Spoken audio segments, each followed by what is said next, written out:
2024년 11월 27일 수요일 돈다방 미스리 시작하겠습니다.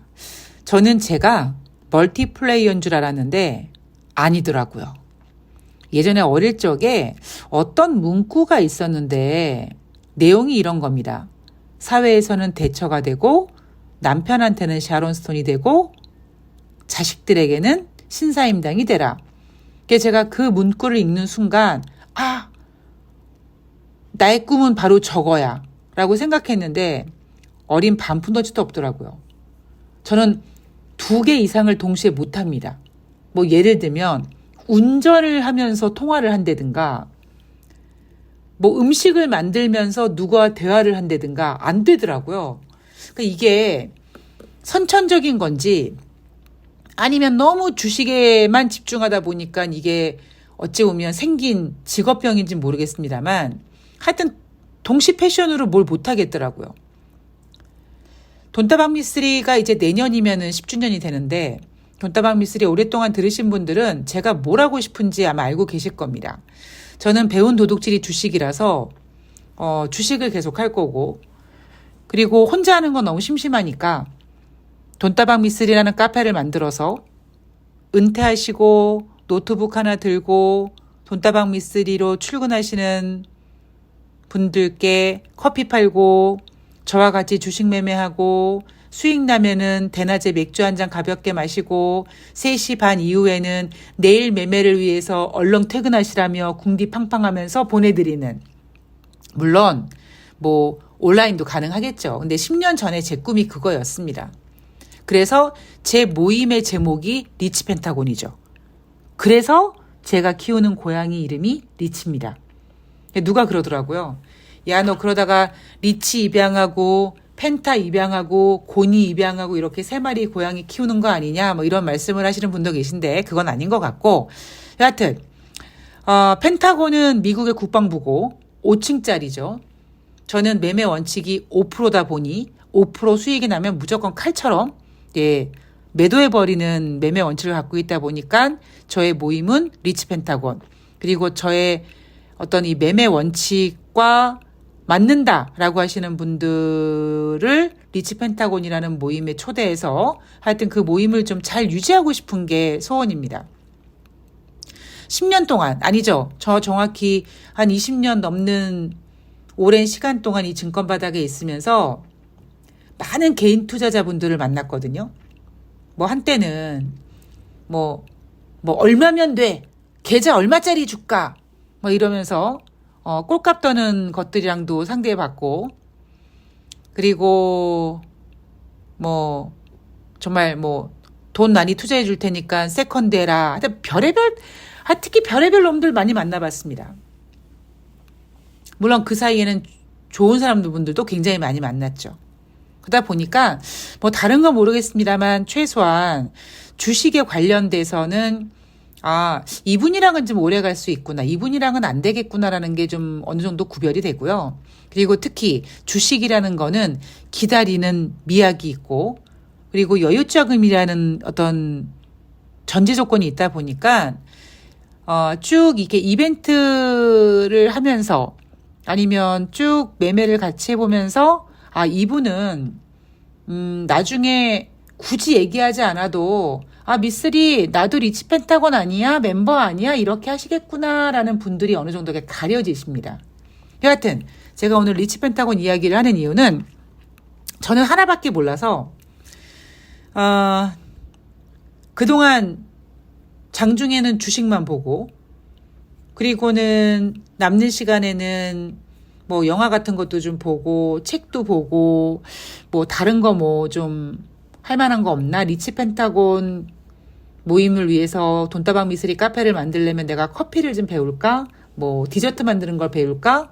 그런 뭔가 저의 미래에 대한 생각을 좀 꿈꿔 왔었었는데 이재명 대표님을 지지하고 요즘에 워낙 시사를 계속 실시간으로 챙기고 그걸 따라가야 되다 보니까 제 삶이 없는 거예요.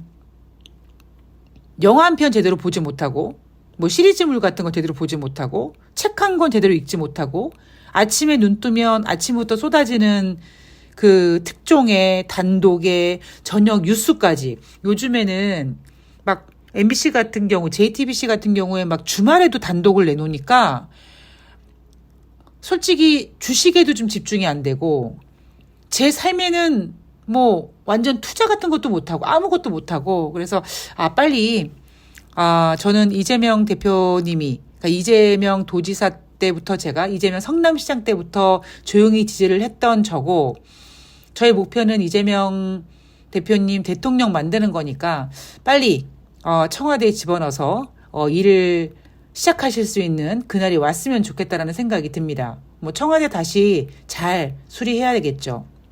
수리하기 전에 혹시 뭐 김건희, 윤석열 이런 애들이 청와대 어딘가 붙여놓은 부적 같은 거 잘 찾아서 떼고 보수도 잘 되고 임기 동안에 국민을 위해서 열심히 일해 주실 이재명 대표님이 머무실 곳이니까 잘 수리해서 하여튼 이재명 대표님 대통령 될 때까지는 최선을 다하겠습니다만 빨리 대통령 시켜서 제가 제 삶으로 좀 돌아와야 되겠다는 생각이 요즘 많이 듭니다. 어쩌면 제 삶이 너무 삭막하고 하루 종일 좀 팍팍한 데다가 왜 뭐랄까 분야별로 쓰는 언어가 다르잖아요. 그러니까 저는 주식 분야에서는 제가 사용하는 단어를 뭐 그게 경제 용어든 뭐 주식 용어든 특히 저 같은 경우에는 어려운 경제 이야기를 굉장히 웃기게 풀어드리는 걸로 돈다방 미스를 끌어왔던 사람인데 또 시사 정치는 또 언어가 다르다 보니까 굉장히 스트레스를 많이 받습니다. 경제방송, 증권방송에서 놀아야 될 애가 지금 시사방송을 하고 있으니까 엄청 힘든 거죠. 그래서 빨리 그냥 제 주제에 맞는 저에게 맞는 분야로 빨리 돌아와야 되는 게 아닌가라는 생각을 요즘 많이 해보고요. 그러다 보니까 빨리 이재명 대표님이 대통령이 됐으면 좋겠다라는 생각이 좀 간절하네요. 자,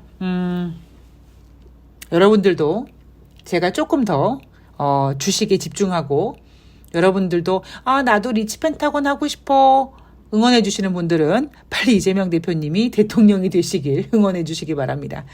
자, 11월 26일 화요일 뉴욕 증시 마감 현황 전해드릴 텐데요.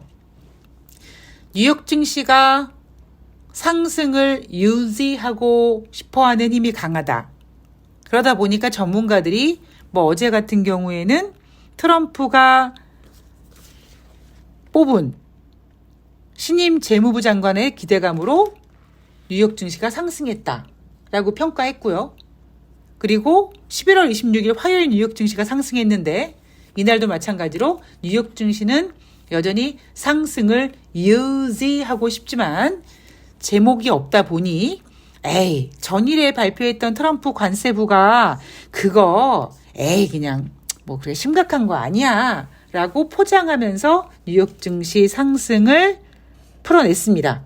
자, 다우지수 0.28 상승, S&P 500이 0.57% 상승, 나스닥이 0.63% 상승 마감했습니다. 자, 대한민국 주식시장은 어떠냐?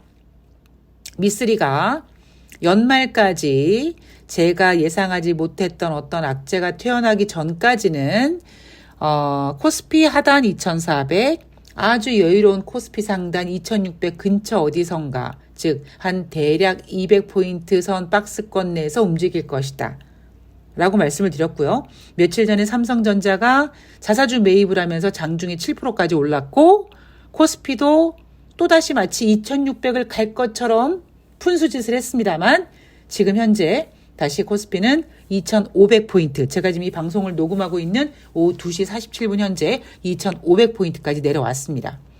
제가 어제 방송에서 강조해 드렸죠. 기대감은 즐기시되 지금 현재 주식시장 현 주소가 어떤지. 종목 장세가 전개가 될 텐데 어설프게 삼성전자 자사주 매입 같은 걸로 지수가 떠버리면 종목들이 가지 못합니다. 오늘 같은 날 삼성전자 3% 넘게 하락했고 코스피 2500포인트, 20포인트 넘게 하락하고 있지만 종목별로는요. 호재들도 나오고 장중에 이렇게 속된 말로 대가리를 삐죽삐죽하게 드는 그런 종목들이 나오는 이유가 바로 그런 이유입니다. 자, 11월 26일 화요일 뉴욕 증시 상승 마감했고요. 뭐 기대감이고 나발이고 그게 아니라 지금 뉴욕 증시는요. 뭐 상승하고 싶다는 욕망보다는 떨어지면 안 된다. 떨어지는 거를 번쩍 들고 지켜주고 있는 힘이 더 강하기 때문에 저렇게 상승세를 유지하고 있다고 보시면 됩니다. 자, 경제 지표를 봐야겠죠? 11월 미국 소비자 신뢰지수. 자, 제가 주식시장이 상승하면은요, 경제 지표 중에 뭐 소비자 신뢰, 소비자 심리 이런 것들 그리고 PMI 지표도 제조업보다는 서비스가 조금 더 잘 나오는 경향이 있다라고 말씀드렸듯이 11월 미국의 소비자 신뢰지수 10월 달에 109.6이었는데 11월에는 111.7로 상승했습니다. 이 소비자 신뢰지수 기준이 100입니다. 자, 그리고 10월 달 FOMC 회의록을 보면은요. 위원들이 점진적인 금리 인하를 광범위하게 지지했다. 자, 많은 위원들이 중립금리 수준을 명백하게 정하기는 어려워하고 있는 것 같다. 자, 제가 9월달 50pp 금리 인하를 정확히 맞춘 다음에 여러분들께 여러분 솔직히 10월달 경제지표 굉장히 어렵습니다. 어떤 건 잘 나오고 어떤 건 못 나오고 굉장히 혼란스러워서 솔직히 제가 11월 달에는 연준이 금리를 어떻게 할지 잘 모르겠습니다라고 말씀드린 부분이 바로 그런 부분입니다. 자, 대신에 11월 FOMC 회의는 미국 대선이 11월 5일이었고요. 대선이 끝난 다음에 금리가 결정되다 보니 금리나 기조의 어떤 불확실성이 해소됐다고 평가하는 거죠. 즉 9월 달에 50pp 인하고 뭐 11월 달에 어쩌고 막 했을 때 뭐 대선 앞두고 저거 뭐 조 바이든 행정부를 위해서 제롬 파월 연준 의장이 사바사바 하면서 이렇게 통화 정책 비위 맞춰주는 거 아니냐 이런 식으로 연준의 통화 정책에 약간 정치 색깔이 묻는 거 아니냐 이런 이야기가 많았습니다만 결과적으로 놓고 봤을 때 대선 이후에 FOMC 회의가 열렸고 그 FOMC 회의에서 50pp가 아닌 25bp 금리 인하가 단행된 거잖아요. 11월 5일 대선에서 트럼프가 당선이 됐고 트럼프가 당선이 됐음에도 불구하고 연준이 25bp 금리를 인하했다. 그렇기 때문에 뭔가 그 연준의 중립성에 대한 신뢰감이 커졌고 그래서 불확실성이 좀 감소됐다라고 연준 의원들이 평가하고 있는 것 같습니다. 자, 금리 결정은요. 12월 달 FOMC 회의 지금 현재 25bp 인하 확률 63%로 전일 52% 수준에서 살짝 올라갔습니다. 이거는 뭘 의미하느냐? 어제 제가 경제지표 10월달 시카고 연방은행 전미경제활동지수, 11월 댈러스 연방은행 제조업지수 모두 예상보다 부진했고 모두 예상도 마이너스, 실제 발표된 경제지표는 더 마이너스. 주식시장이 좋아서 뭐 소비라든가 아니면 심리, 신뢰 이런 것들은 잘 나오지만 여전히 제조업 지표, 제조업 PMI 지표는 부진합니다. 그러니까 시장은 금리 인하를 원하고 있고 단순히 그런 것뿐만 아니라 작년 연말부터 꿈꿔왔던 금리 인하가 그 금리 인하 폭이 워낙 크다 보니까 고작 9월 달에 50bp, 11월 달에 25bp 이거 누구 코에 붙여? 성에 안 차 이거죠. 연준은 특히 투자자들은 연준이 더 금리를 인하하기 바라고 있는 거고요. 단지 제롬 파월 연준 의장은 증시가 좋아서 소매 판매라든가 개인 소비 지출이라든가 소비자 물가 지표 같은 것들이 반등하고 그럼 연준이 목표로 하고 있는 인플레이션 지표 2% 도달하기 어렵다라는 거를 느끼면서 금리 인하에 신중하겠다라는 분위기가 지금 형성되고 있는 겁니다. 그러나 여전히 주식시장은 25bp 추가로 인하해라 라고 압박을 놓고 있습니다. 그 목요일 날 이제 오늘 이제 수요일인데 목요일 뉴욕 증시는 블랙 프라이데이로 주식시장이 열리지 않습니다. 그러니까 오늘 밤에 개인 소비 지출 같은 게 발표가 되는데, 자, 과연 어떻게 나올까요? 잘 나올 가능성이 있거든요. 그러면 연준이 진짜 고민을 많이 할 거고, 지금 시장은 12월 달에 25bp 인하해라 라는 분위기가 60%가 넘습니다만, 연준은 여전히 굉장히 고심할 겁니다. 자, 12월 달 제가 전문가들이 이미 소비 시즌 기대하면 안 된다라고 했었었는데, 증시가 또 이렇게 좋다 보니까 주접들을 떨 수 있을 테니 여러분 조심하십시오라는 이야기를 계속 해드리고 있습니다. 자, 제가 트럼프가 당선된 다음에 여러분들께 자주 언급해드린 내용이 있습니다. 맨 처음에 트럼프가 처음 대통령이 됐을 때, 대통령이 되기 전에 월가에서는 트럼프가 대통령이 되면 뉴욕 증시가 개판된다, 폭망한다 막 이랬던 애들이 정작 트럼프가 당선이 되니까 미국을 위해서 일한다고 했으니 잘할 거야 라고 분위기가 바뀌었다라고 했습니다. 이번에도 마찬가지입니다. 그래서 트럼프 트레이드라는 말이 생겨났습니다. 이게 제가 여러분들께 어느 순간 그랬죠. 여러분, 트럼프는요 신이 아니에요. 트럼프가 굉장히 많은 것을 하겠다고 얘기하고 할 것처럼 보이고, 그 모든 것들이 미국 경제를 굉장히 살릴 것처럼 느껴지지만 트럼프는 신이 아닙니다. 마치 트럼프가 신임한 재무장관이 신이 아닌 것처럼. 그래서 트럼프가 얘기한 모든 것들이 지금 당장은 이슈가 될지 모르겠습니다만 그게 다 이루어지지 않을 것이다 라고 얘기를 몇 번 해드린 적이 있습니다. 어제 바로 트럼프가 관세를 부과하겠다. 내가 취임을 하자마자 멕시코와 캐나다에 25% 추가 관세 부과할 거고 중국에는 10% 관세 부과할 거다라고 얘기했잖아요. 근데 제가 그때 해드렸던 얘기, 여러분 트럼프는 신이 아닙니다. 트럼프가 원하는 거 다 되지 않아요 라고 얘기했던 거를 지금 전문가들이 얘기하는 겁니다. 트럼프 임기가 2025년 1월 20일부터 시작인데, 첫날 주요 교역국에 관세를 부과한다는 엄포를 하긴 했지만 이미 고유 관세를 가격에 책정했거나 그리고 실제로 그렇게 되지 않을 거야.